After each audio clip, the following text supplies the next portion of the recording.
interesting concept, isn't it? Why do they work? Why do they fail? Who puts them together? When to implement them? All questions that will be answered during today's presentation.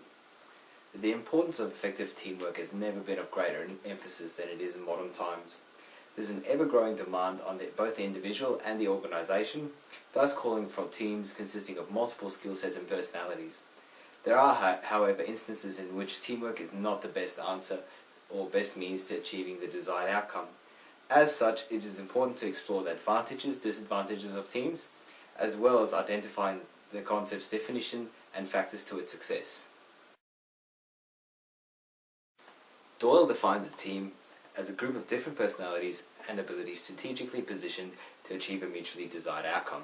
Now, this definition slots pretty closely into the definition that I formed through the course of my studies, which is that teams are the strategic positioning of different skill sets and personalities to achieve a mutually desired outcome within project scope, cost and time constraints. So basically I've just added the triple constraints of the project into my definition. Now the words different skill sets and personalities then suggest that managers have to have the ability to identify different personality traits of people before inserting them into the team environment. They have to consider all humanistic aspects like culture, where they're from, with the team members be able to work with each other, all whilst keeping in mind the end goal and desired outcome. From personal experience and being involved in different teams and the coinciding environment that it creates, all too often I've found that the wrong mix of people are put together and expected to work together. Managers are then surprised and even disappointed to find that the team just can't work together, they then fail. But little do they know that different personalities sometimes just fail to work together, they cannot efficiently work together. Now I understand that the available resources are not necessarily at hand or readily available. There's not always a pool to be able to choose from, but the negative impacts that the wrong group of people can have not only on the desired outcome, but also on just office culture and team culture in general can be pretty substantial. Gibb not only lists the three types of teams managers will most predominantly come across, but he also lists the importance of team building and forming of relationships before the team members disband, irrespective of how long the team is actually together for. The three types of teams that he lists are temporary teams, virtual teams, and also cross-cultural teams. Now, temporary teams, as the name suggests, are teams that don't stay together very long. They form, they get the job done, and then they disband. Consequently, these teams are quite difficult to manage in the sense that team members don't form relationships, they don't form bonds before moving on. Cross-cultural teams, however, with the world becoming an ever smaller place, immigrant population rising, especially in Australia, this is something that's becoming more and more common. From personal experience, being involved in teams with members from Pakistan, members from Iran, members from all over Asia, communication and just the cultural gap is the most predominant area of concern with cross-cultural teams. Now, virtual teams, they're not as common as temporary and cross-cultural teams. However, with advances in modern technology, are also becoming ever more common, and as such should form part of a manager's training. They also differ from traditional teams in the sense that they have a greater diversity of work norms, they have a greater reliance on technology, so video conferencing, IM, company and organizational portals. They also have a much higher demand on the managerial team because obviously it's more difficult to manage people that are thousands of kilometers away than managing people within the same location and area.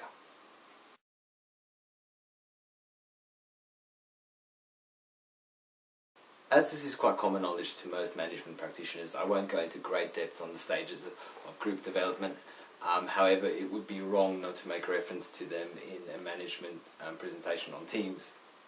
The stages of group development are as follow: forming, storming, norming, performing, and adjourning. Now, forming is the stage where group members come together, they're introduced, it's categorized by minimal levels of conflict. Storming is the next one. This phase is categorized by high levels of conflict. Team members fight for their position in the group. Some will become dominant and others will take on a more subordinate role. Norming is the next stage, and it's where norms are created within the team. team members begin to realise what is and what is not acceptable within the group environment and work accordingly. Performing, again, minimal conflict in this stage. Team members then work together to achieve the desired goal. The last stage is adjourning, which is basically just team members disbanding after the work has been completed.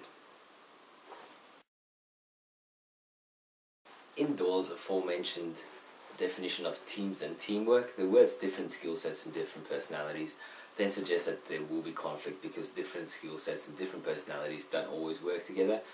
As such, conflict will arise. The Dale Carnegie blog suggests 6 ways in which conflict should be addressed and thus eradicated. The first step would be to stop and cool off. This is just a step to ensure emotions are kept to a minimum. It gives the employees a chance to step back, get emotions to calm down, because in a highly volatile and emotional situation, the best outcome is not always possible. The second step would be to have all parties voice their concerns, their complaints, but also listen to the scenarios and complaints and concerns of other team members. This is to ensure no one's hiding from the issue and that all concerns are aired. Team members also feel that they are listened to if they get their chance to talk, if they can take the stage for a few minutes. Determine the sought after outcome for all parties. In many instances, listening to complaints or listening to the scenarios of team members turns to a complaint session. The manager should be able to filter through all the complaints and get to the root cause of the problem. The fourth step would be to brainstorm different solutions. Now, team members should avoid forcing their ideologies onto other people. Mind maps, spider charts are a good way of brainstorming, in which all the different solutions can be placed up and then decided and debated on. The fifth step would be to decide on a best solution for all parties. After brainstorming, you have to select the most fair and reasonable outcome to all parties. Do not benefit one over the other. Talk about the benefits and disadvantages of each one of the outcomes and then select the best one accordingly. The final step would be to create and implement a plan. Managers have to make sure that the plan in itself doesn't create animosity, hence the earlier steps of choosing the best one and having all team members have input toward the outcome.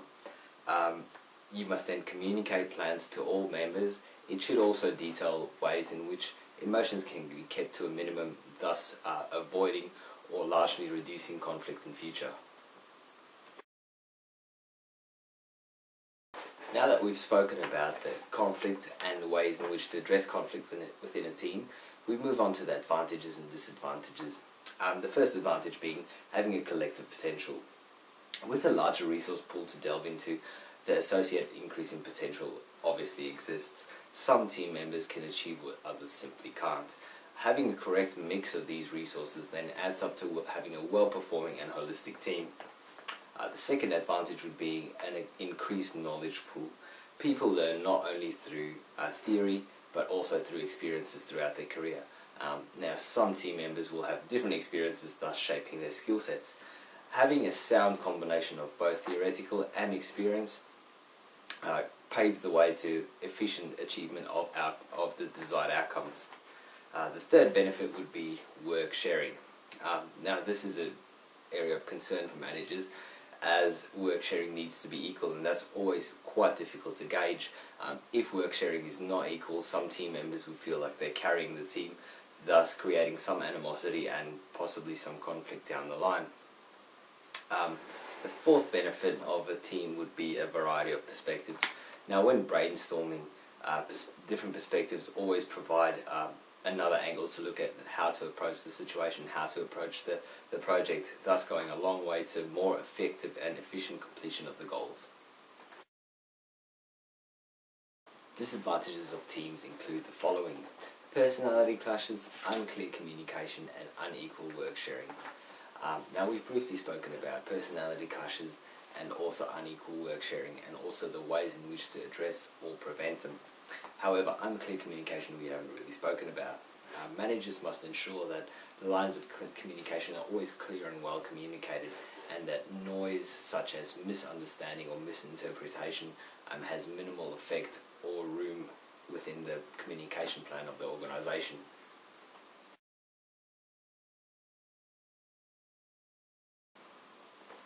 When detailing why teams fail, it's first important to discuss the factors to making an effective team. McGregor gives us 11 factors that all contribute to making a well-performing and well-oiled team.